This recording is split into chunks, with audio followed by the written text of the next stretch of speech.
so much. Thanks everybody for attending. It's a whole new world with our Zoom conferencing, and I'm getting used to it. So um, just a second and we'll get started right here.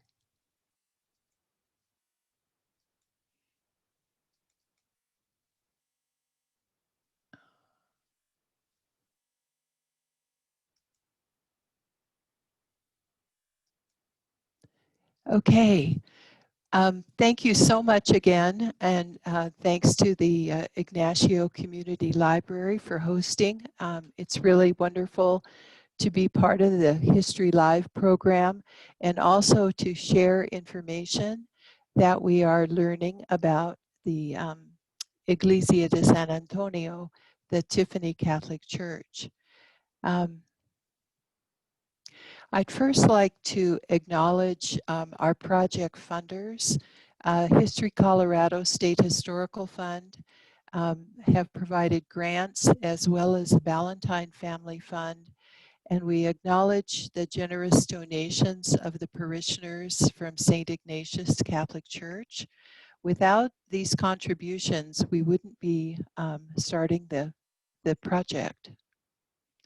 I'd also like to acknowledge several people who have assisted our team in the project. The organizations are listed on your left-hand side with individuals down the right side.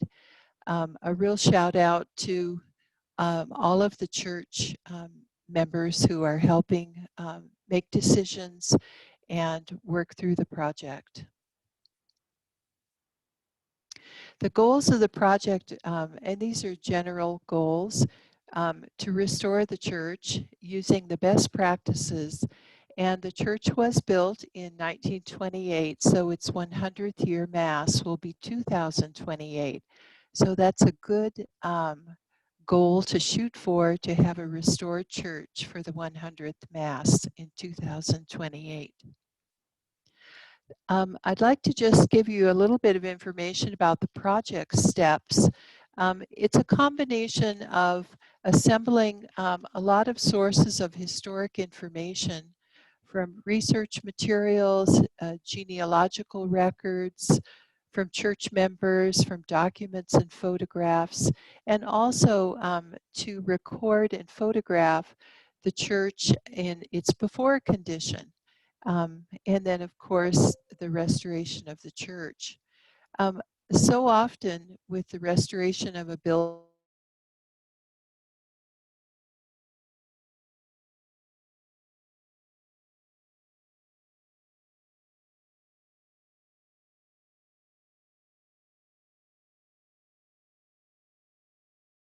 the next photo you see is one in which the building is restored, and people don't appreciate and oftentimes are unaware of all the steps that go in between the beginning of the project and the ending of the project.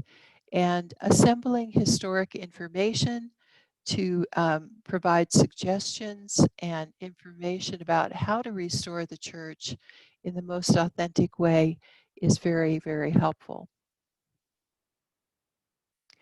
So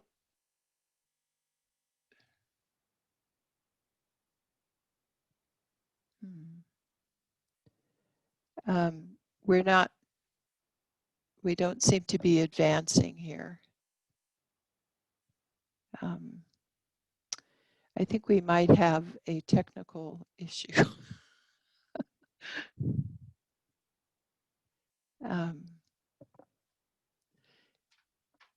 It's frozen.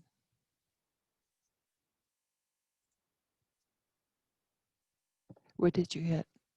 Oh, it didn't work before. Okay, so thank you for bearing with us. This may be the first of hopefully not too many interruptions like that. Project participants, there are a number of folks that are involved in the project, and the church members are critical to deciding and making decisions about how the church is restored. as well as the Diocese of Pueblo, which is the owner of the property as well as the church. We're consulting with preservation experts, architects and historic preservationists, using the fine team at the Endangered Places program, as well as people that are well known throughout the state in terms of historic preservation, technical experts, structural and geotechnical engineers. We're working with archaeologists who are assessing ground disturbance as we move through the project. And then project administration, which is where the San Juan Mountains Association comes in as the grant writer and the project administrator. Some of the milestones that we've accomplished so far, the church was nominated and listed on Colorado's Most Endangered Places list in 2019. If you're unfamiliar with that program, it's a wonderful program that brings to the public's attention in important places in our history that are endangered, and primarily they're endangered for their condition. And in 2018, the church was nominated. It was assessed and evaluated by the team at the Endangered Places program, and then it was listed on the Endangered Places list in 2019. It is the second property in La Plata County to be placed on the list, and the first one that recognizes Hispano heritage. We've also had very fruitful and important discussions and planning for church preservation with the church members and the project team. The church was nominated and listed on La Plata County Register of Historic Places in September of 2019. And we've received grant funding in 2020 from these three sources of funds, and assessment work has begun in July of 2020. So I'll be telling you some more about that.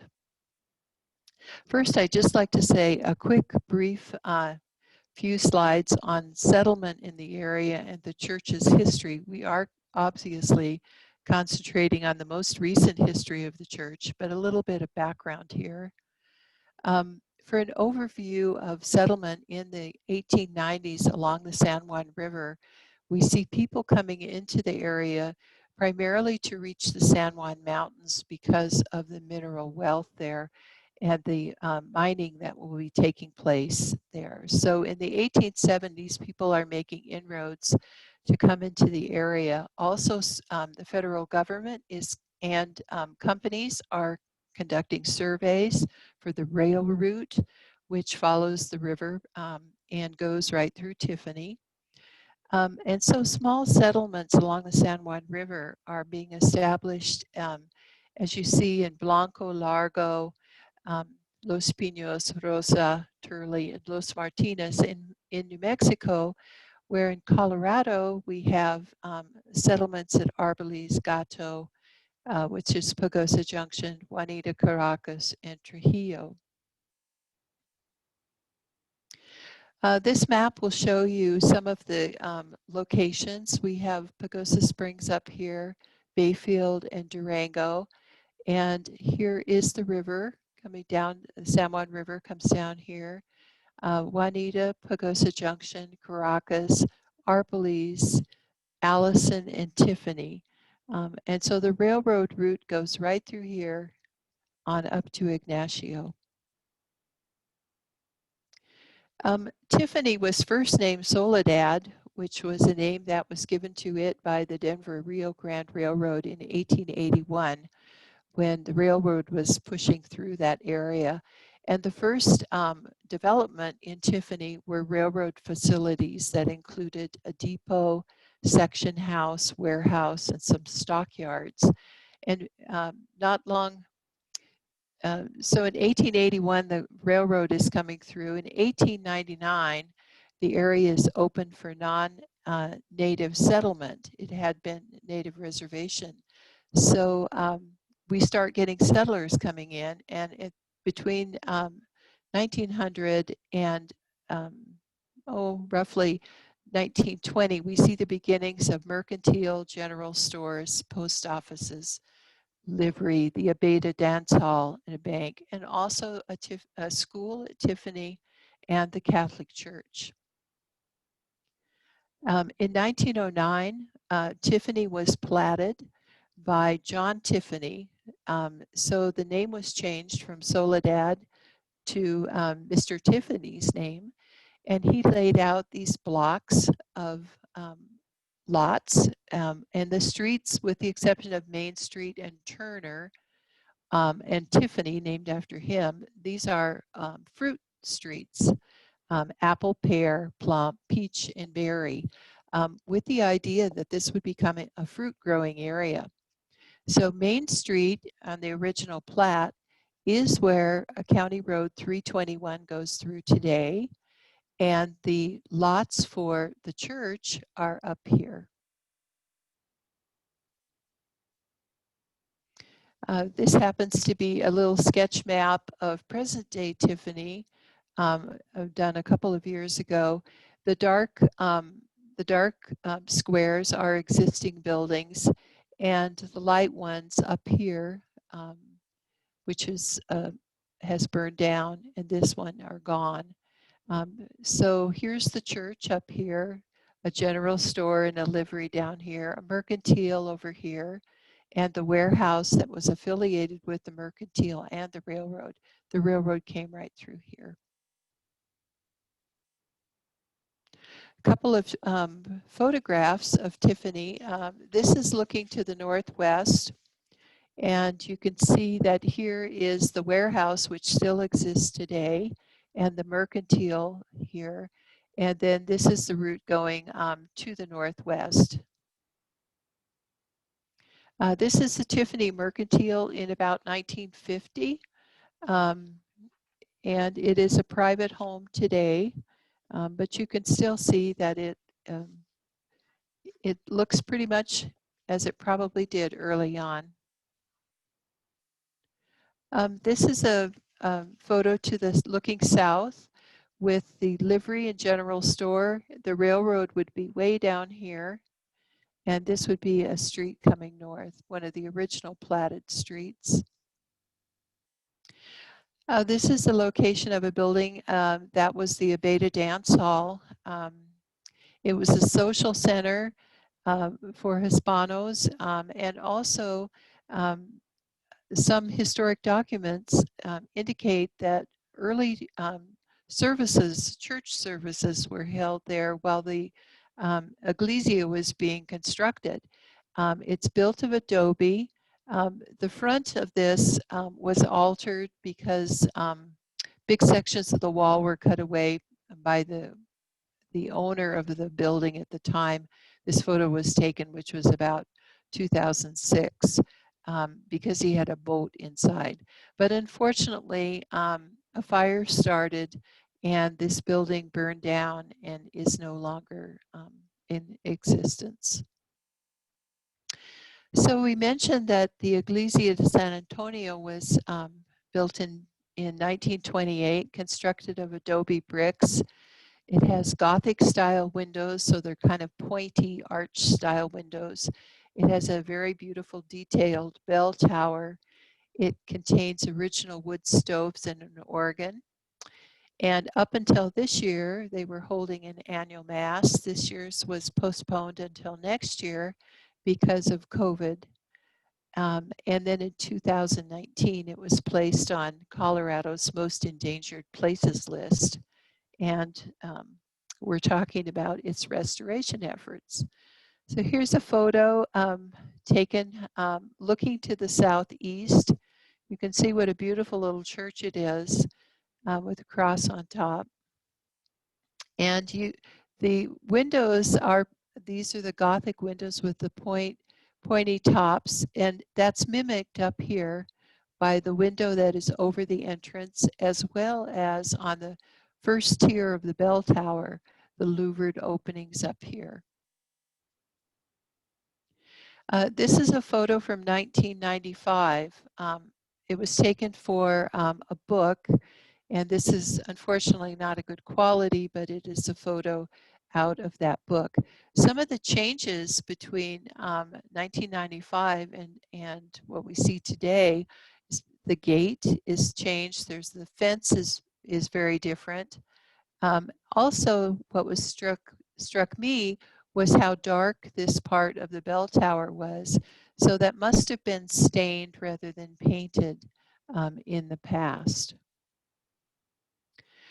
This is a 2020 photo when we were getting ready to start work assessment in July.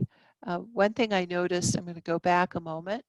You can see how tiny this tamarisk is. And there's a small tamarisk over here. This is a cottonwood. And you can see how much it's grown. This tamarisk has grown. Tamarisk like water. And I'll tell you a little bit more about subsurface water in a moment. This is a photo that archaeologist, my friend Wendy Allen, and I took when we were out there in November of 2019. And this, we're looking at the south wall, so we're looking north. This is the south wall of the church, and you can see the Gothic style windows. This is the church interior. This photo was taken by Jerry McBride at the Durango Herald. They ran a wonderful article and numerous photographs in the Herald in 2018. And this is Margaret Munoz Lucero, who is the current caretaker, walking down the aisle toward the back of the church. I think it's just a stunning photo, and it's one of my very favorites. You can see the altar, the pews, and the altar. Here's the wood stove. The vestry is back here. This is one of the original stoves. It's very ornate, must weigh a ton. It's one of two original stoves. And this piece up here swivels and lodges right here. Here's the altar area back here and the edge of one of the pews. And here is the original hardwood floor. We'll be talking about the floor in a moment. This is the altar at the church with St. Anthony, the Virgin Mary.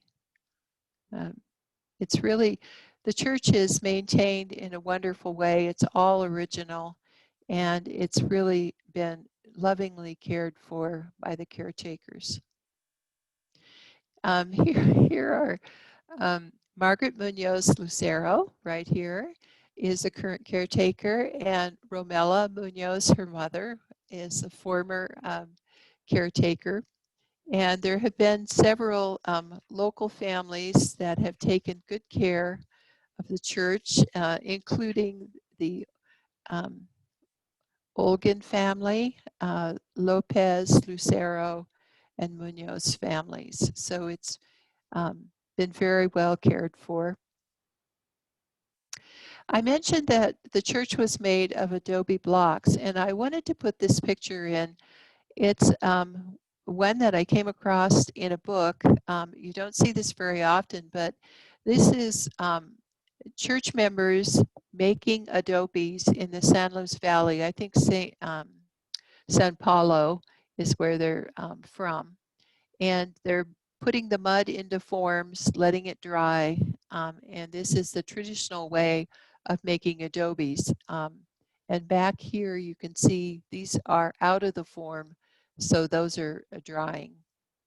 But I thought you would find it interesting to see a historic photo of adobe making.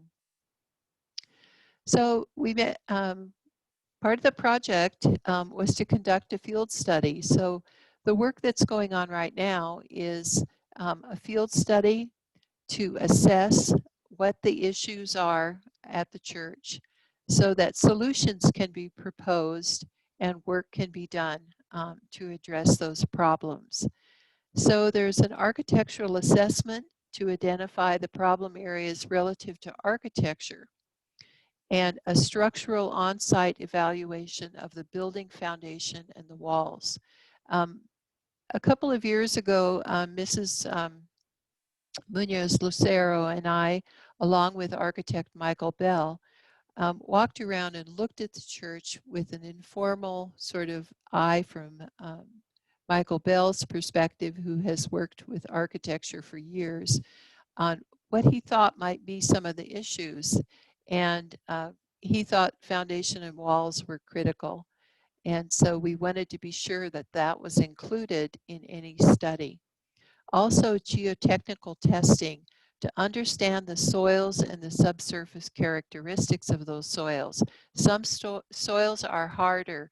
Some soils have less interaction with moisture, less heaving, so they would provide more stability. And we needed to know what was the subsurface information. So in July, this is one of the project teams. We have the structural engineer, the preservation architect, geotechnical engineer, endangered places, Margaret Lucero, the caretaker back here, and archaeologist Wendy Allen. So we're all having a look and walk around the building as the assessments get started. This is an aerial that was constructed by the geotechnical team. So we have superimposed on the La Plata County aerial the lot lines and the locations of the testing locations. So this is testing bore 1, 2, 3, and 4.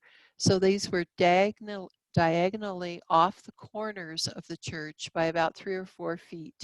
There were also 2 test pits that were dug, one right here and one up here at this corner.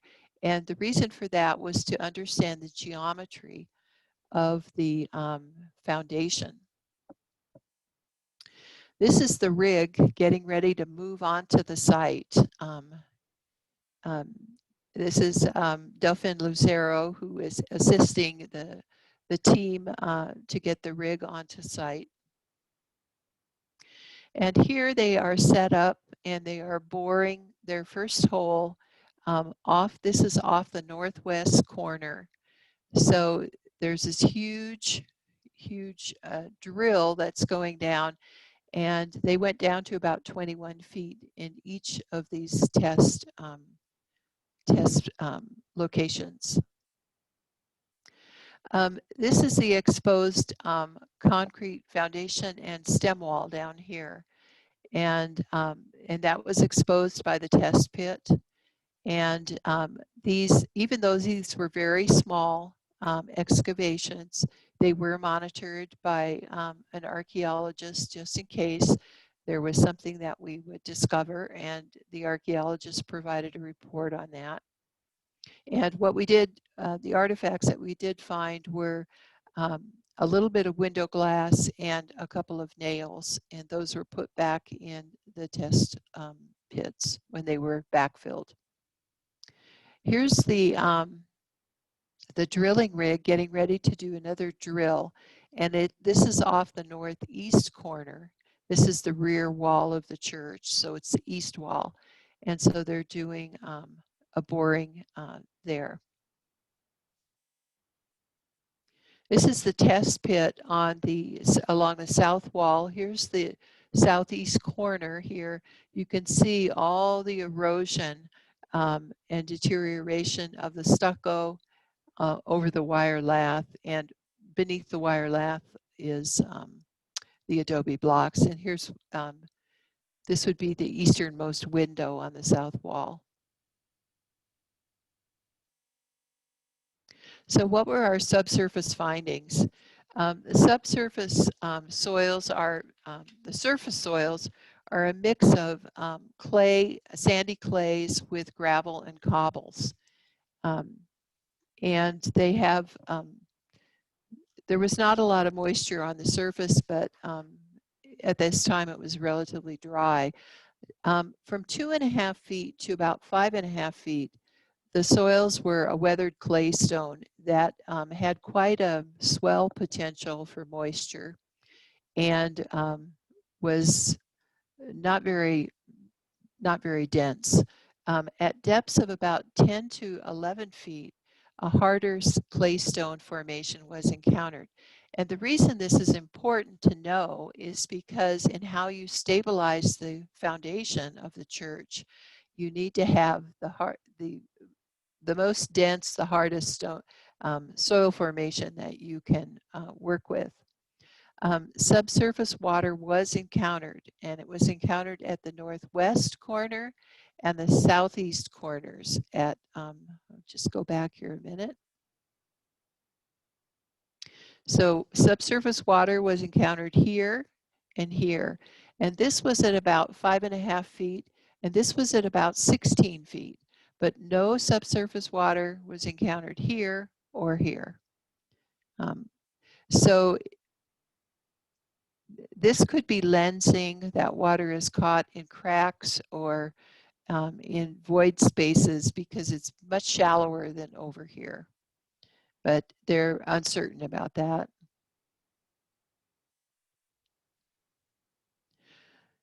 So we also looked at architectural assessments, and this is a front shot of the church in July. You can see that this is weathered on the bell tower, weathering here, large crack here. This is a floor plan of the church, and this is north. So the top of this little map is east, and north is on our left side here. So the first floor plan shows the sanctuary. These are posts that support the choir loft overhead, the confessional, stairs going upstairs to the choir loft. This is the altar rails, and the vestry is back here. So there is a wood stove here, and there's a wood stove back here. Upstairs is the choir loft. There is a door to access the bell tower here. And this is the upper portion of this wall. I would note that there are 3 sets of cables that have been installed in the church to support the wall, to stabilize the walls. There are cables that extend here. They have outside wood anchors, so they go across the sanctuary and through the walls. There's another set up here, and there's a set across the back on the east wall. So with the architectural assessment, some of the findings are fairly obvious. The exterior wall had several cracks, some of those cracks going almost all the way through the wall. And there's areas of deterioration of the stucco that is exposing the adobe to moisture.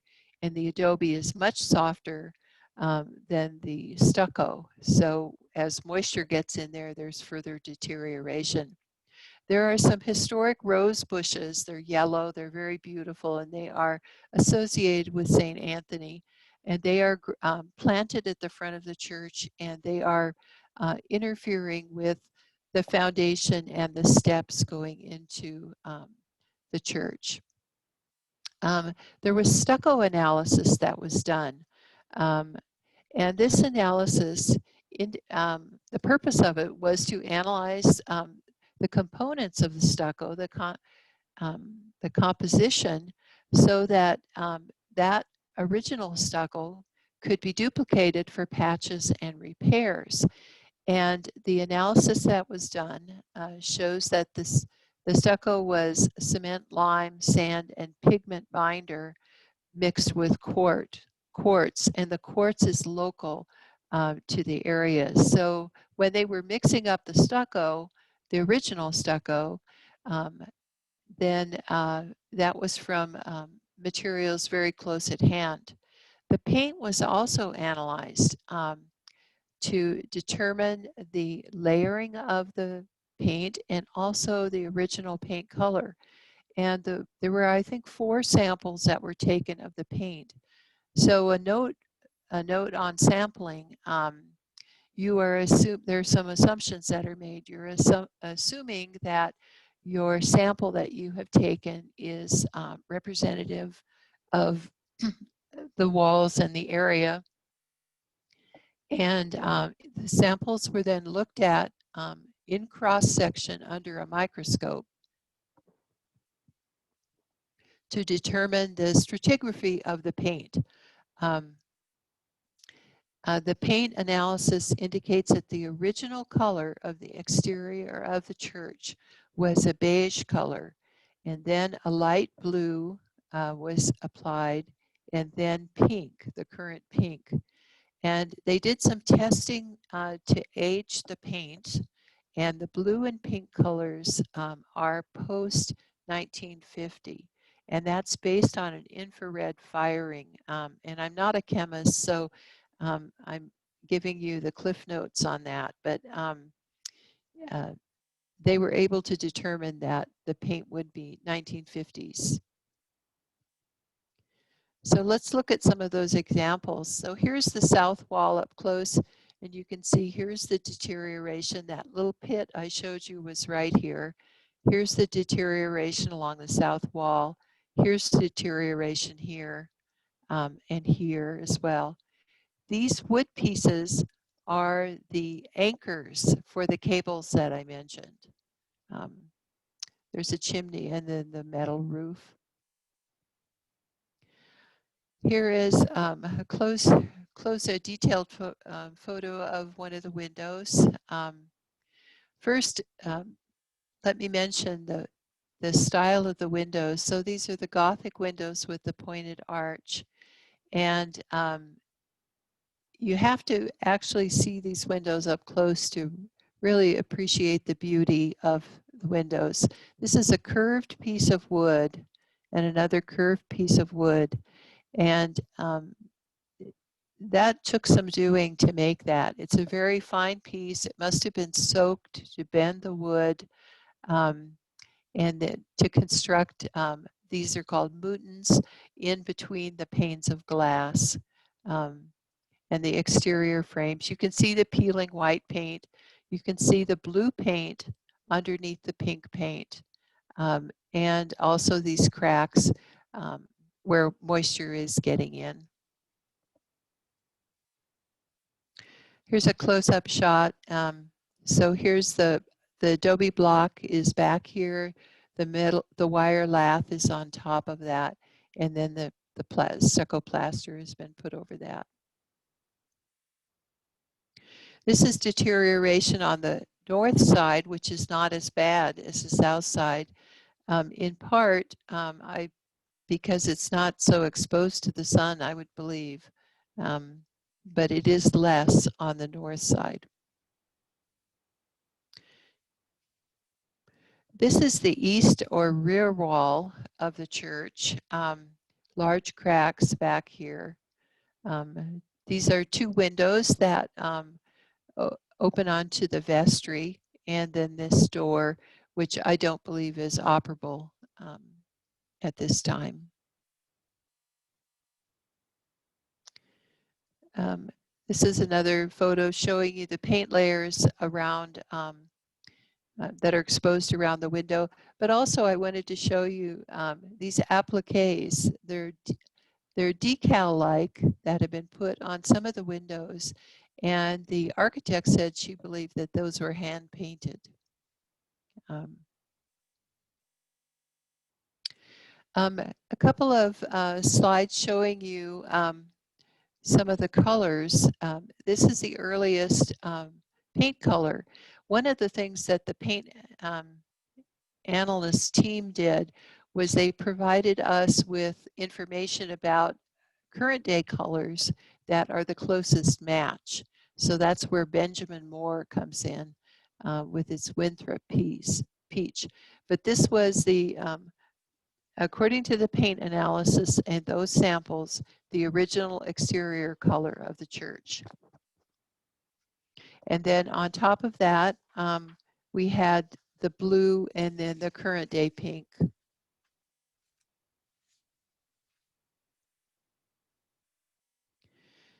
Here's a photo of the original exterior trim color. And based on the paint analysis, they believe it was a lime wash, and also that the trim was always white, that it was never painted any other color.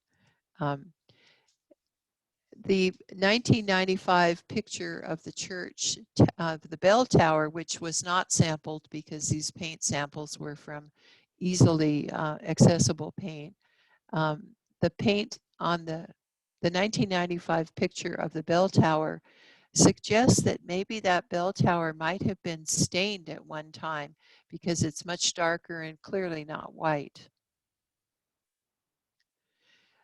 They also looked at paint samples from the interior, and based on the samples, they feel that the earliest color was a pale blue on the interior. There was also, I'm going to just go to the next one. There were also portions of the samples that showed white, which was a lime colored super white. So these may have been areas that were originally whitewashed, but not painted, or it could be a sampling issue. But they did find some of the earliest plaster color from a sample was this white, and it may be plaster that was unpainted. So what were some of the architectural findings? After looking at the bell tower, they recognized that the wood trim is deteriorated. There are some roofing shingles that are missing, and there are some vent vanes, those little louvers in the parts of the tower are missing. The windows have weathered frames and sashes, as we've seen. In some places, the window glazing is missing, and the deteriorated glazing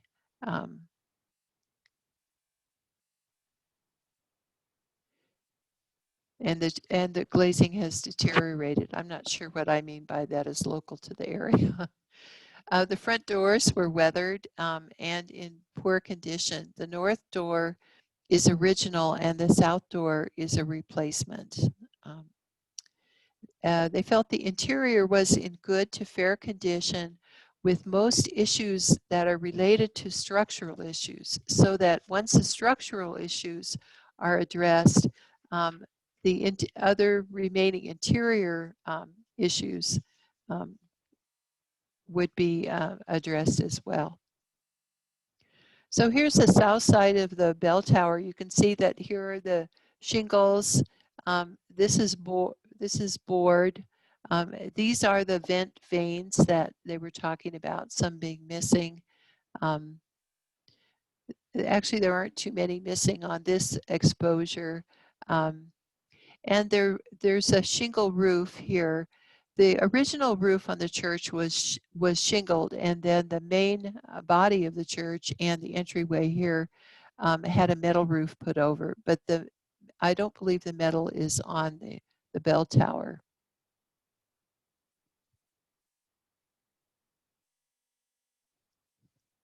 So again, here's the window detail with window deterioration, and also, as you can see, the paint issues. And when the glazing is missing, that allows moisture to get in, and that is a problem. Here's a look at the front doors. And you can see that they are deteriorated. There's a problem here with the threshold that has some of the wood is rotted, and it can presents kind of a problem. And here are the rose bushes that I mentioned earlier that are growing close to the entryway here.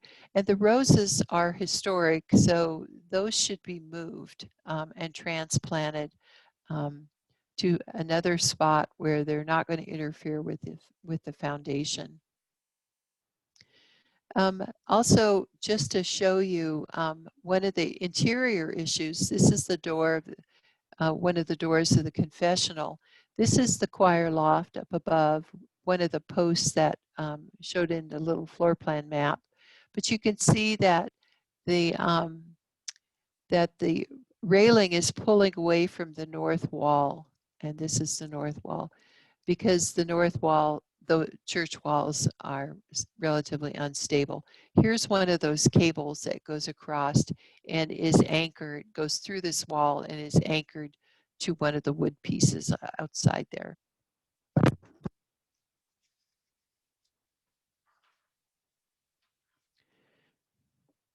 So the next thing were the structural findings. They found that the foundation is a poured in place concrete foundation, measures about 2 feet in height, and it extends about a foot below the surface, as we saw in those test pits that were dug.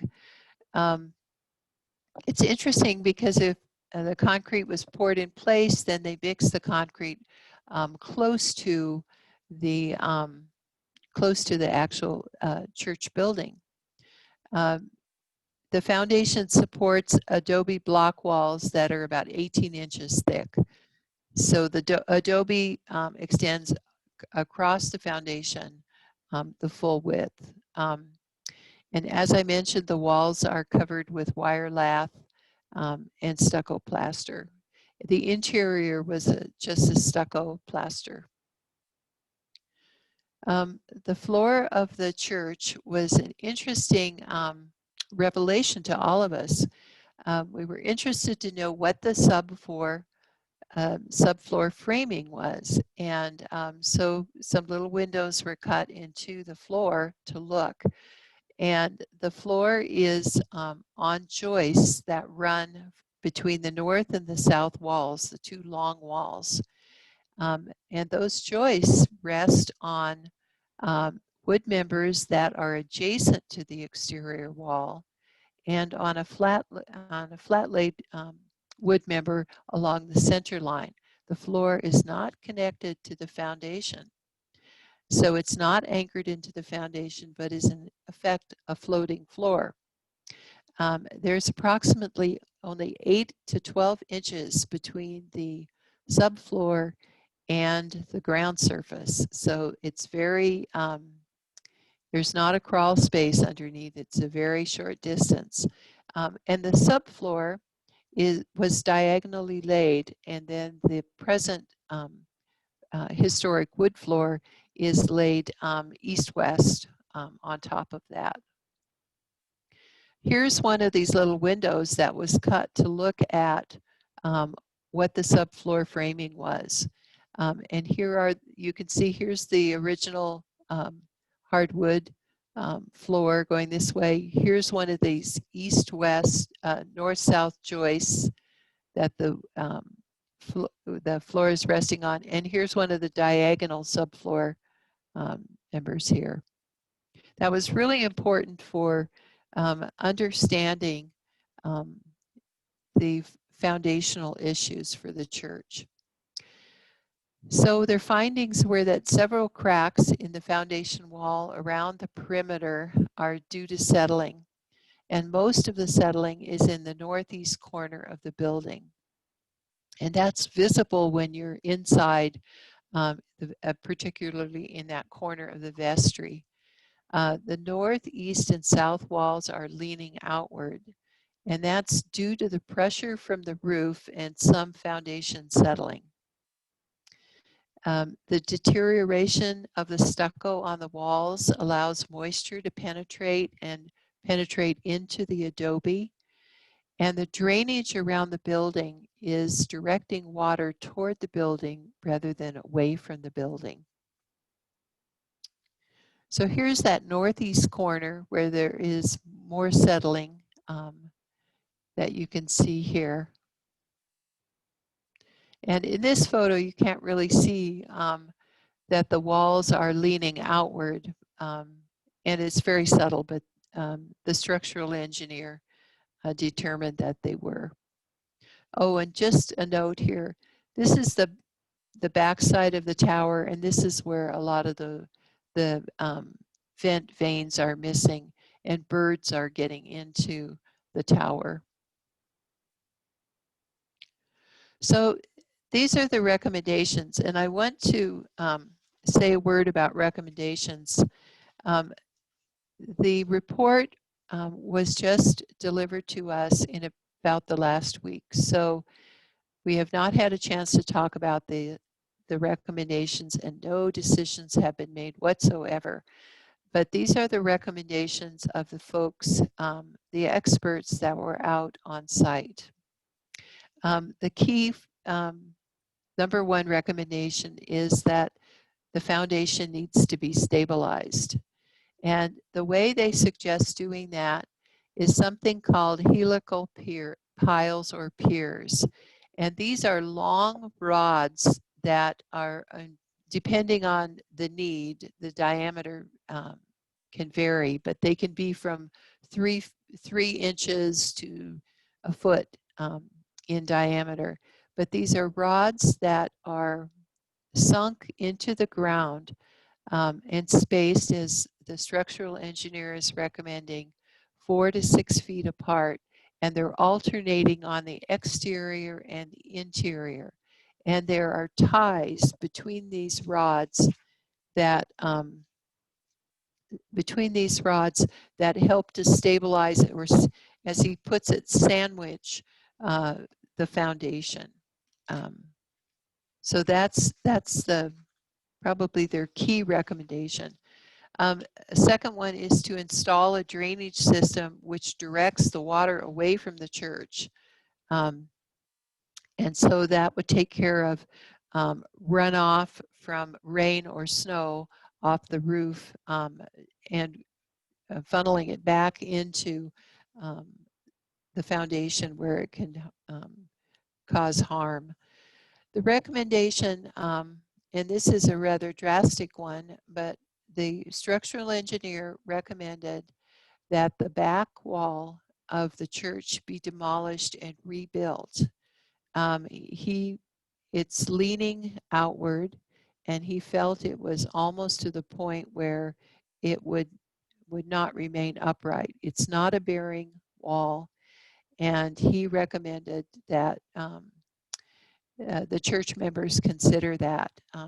One of the advantages of rebuilding that would be to rebuild it with, if possible, current adobes that are in the wall, if not new adobes, and to repair the windows and the door that are in that back wall. He feels that large areas of the exterior stucco should be removed and replaced with a replica.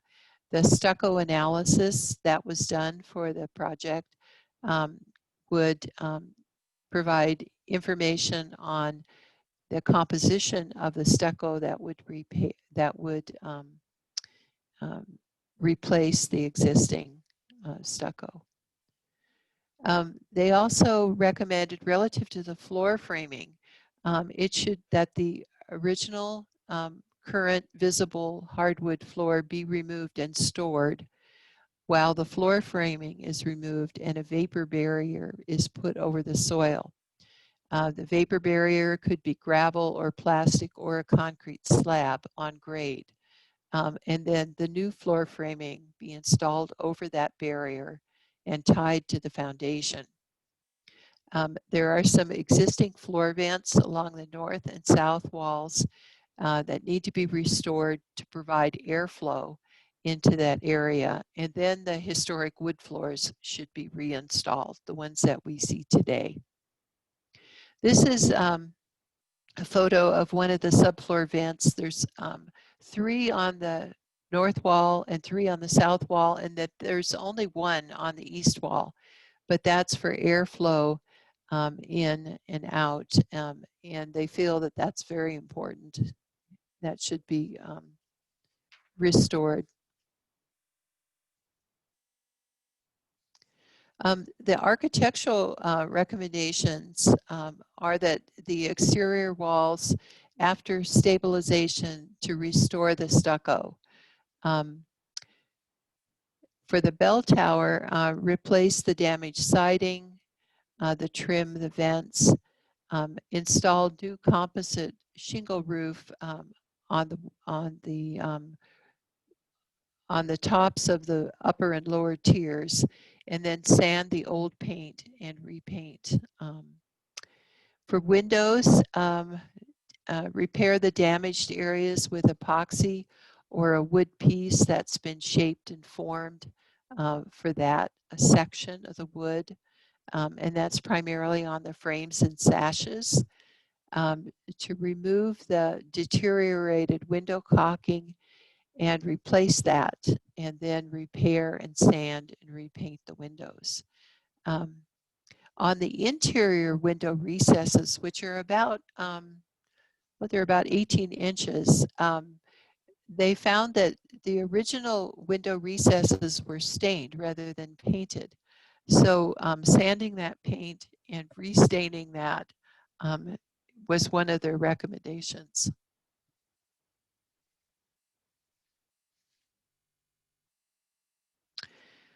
The doors, they suggest replacing the front doors and using replica hardware, and then also new floor framing and the threshold around the front doors. The east door, they believe it should be replaced and use the current door as a pattern. They suggest replacing the existing metal roof with a composite shingle roof or a new metal roof. I would note, though, that the times I have been in the church, I have not seen any roof leaks other than what might have been problems with flashing around the chimneys in the past. And they believe the chimney should be reconstructed. The interior walls, after wall stabilization, to patch the walls with replica plaster and the historic paint color. And then the choir loft, to reattach the railings to the north wall once it's been stabilized. So what are the next steps? As I mentioned, these recommendations and these reports have only been made available to us very recently. So we need to review those recommendations. We need to talk about them, determine what the church members want to do, discuss this with the diocese and with all the representatives from the church. And clearly the recommendations that have all been presented are on varying scales. So these recommendations need to be prioritized, not only in terms of what are the most critical recommendations to implement, but also the feasibility of implementing those recommendations and the scheduling of those recommendations. For example, if you're taking up the floor, then, and you're replacing the subfloor, then you want to do all the things that might affect that at that time.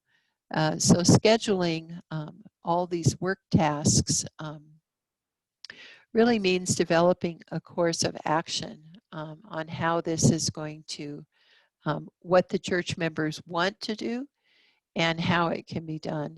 And of course, the big one is formulating a funding plan on how to pay for all of this. There are grants that are available, and that would certainly be a strategy to apply for more grants, to develop community sources of funding, also community support for the restoration of the church. So all of these things have to be talked about and are pretty important. So I would, I'm almost done here. I would just say if you would like additional information or if you'd like to help in some way, because this is a wonderful, beautiful little church. Margaret Muñez Lucero is the current caretaker and really one of the key important people in this whole project. And then there's myself. You can contact either one of us for more information or comments, etc. I'll leave that up for just a minute. But that basically pretty much concludes my my presentation, and I thank you for bearing with us. And Andrew, if there's any questions that people had, I'd be happy to answer